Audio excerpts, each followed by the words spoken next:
వచ్చి సర్వోన్నతమైన స్థలములలో దేవునికి మహిమయు ఆయనకు ఇష్టమైన ప్రజలకు ఈ భూమిలో శాంతి సమాధానము కలుగును గాకాని గాన గాన ప్రతి గానములు చేయొచ్చు దేవుని కనపరిచిరి. ఆ వేళ అక్కడ ఉన్నటువంటి కాపురులందరూ కూడా ఆ వెలుగును చూసి భయపడిపోయింది. మీకు ఓ వర్తమానాన్ని తీసుకొచ్చి ఉన్నాం,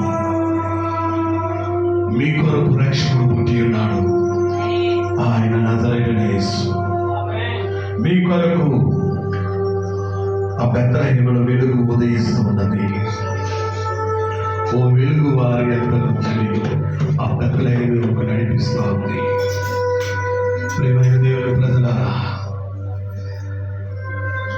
నీవు అనుకున్న ఆ నిర్ణయంలో నీ ముందర నీ ద్రోవ